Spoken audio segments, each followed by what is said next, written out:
භාග්‍යවතුන් වහන්සේ විසින් ප්‍රඥාවෙන් අග්‍ර වූ සාරිපුත්ත මහරහතන් වහන්සේ දකුණත් සව් තනතුරට පත් කළ සේක.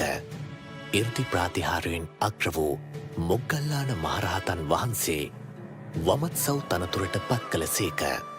භාග්‍යවතුන් වහන්සේ ආරම්භ කළ මේ කල්යාණ වැට අගසව් දෙනම නිසා තවතුරටත් වර්ධනය වුණා.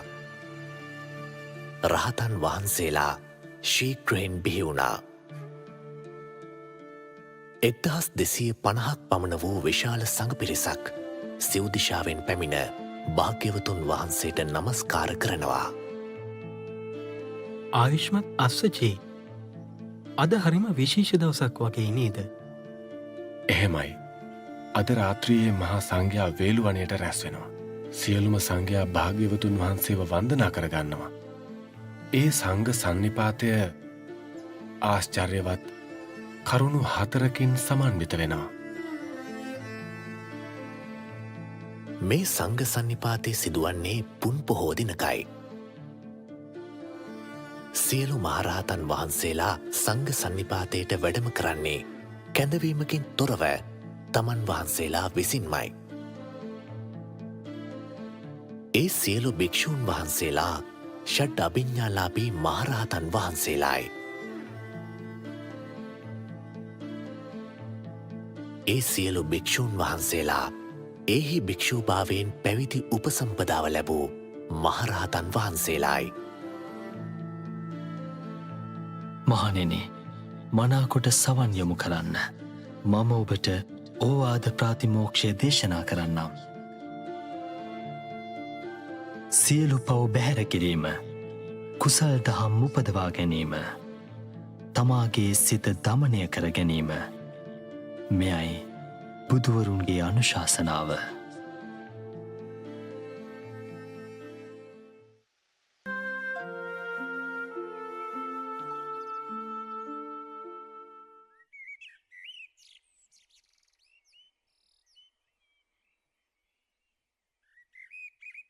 ආනන්ද, විශාලා මහනුවර රමණීයයි, චාපාල චේතියත් රමණීයයි.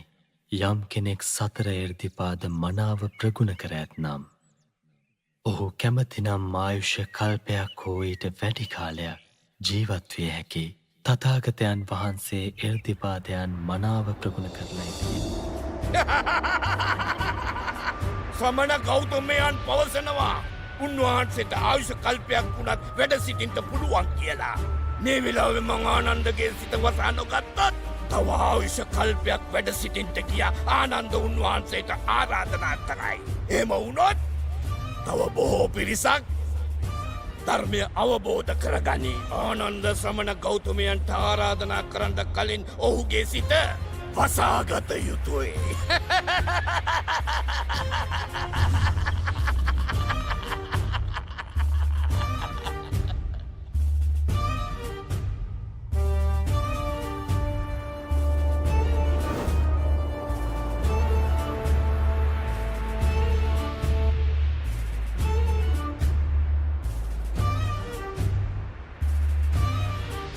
ශ්‍රමණ ගෞතමයන් දැන් මොනවා දේශනා කරත් ප්‍රශ්නයක් නෑ. මං ආනන්දගේ සිත දැන් හොඳින් වසාගෙනයි සිටින්නේ.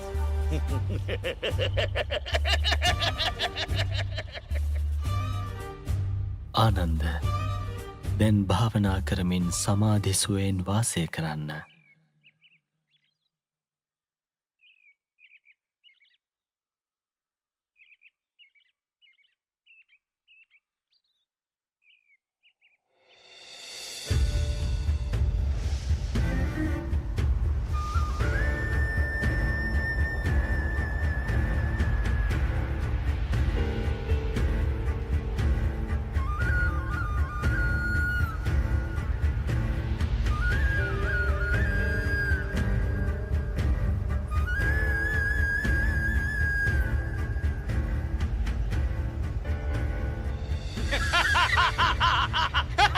සමන ගෞතමයනි, මට මතකයි ඔබ දේශනා කර තිබෙනවා.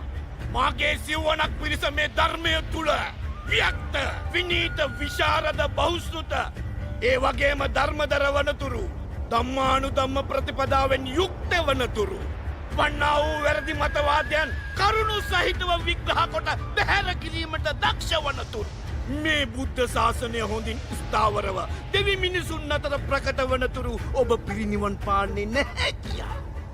නමුත් මේ බුද්ධ ශාසනය දැන් දෙවි මිනිසුන් අතර ප්‍රකට නිසා ඔබ වහන්සේ පිරිනිවන් පාන සේක්වා.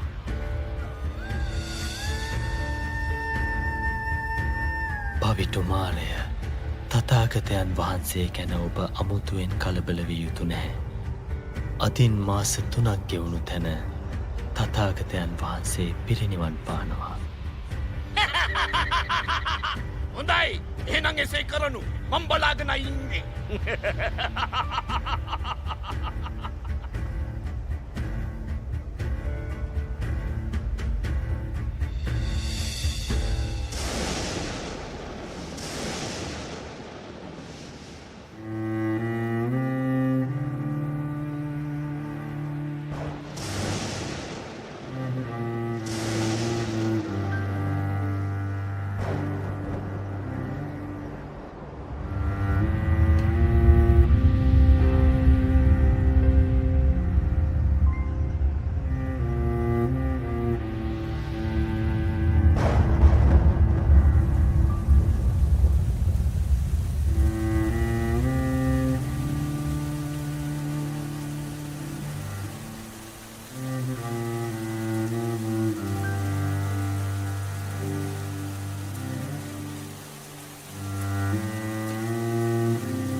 භාග්‍යවතුන් වහන්ස මහපොළොව කම්පාවී බිහිසුණු හඬ ඇසි අකල් වෙස්සක් වැටුණා.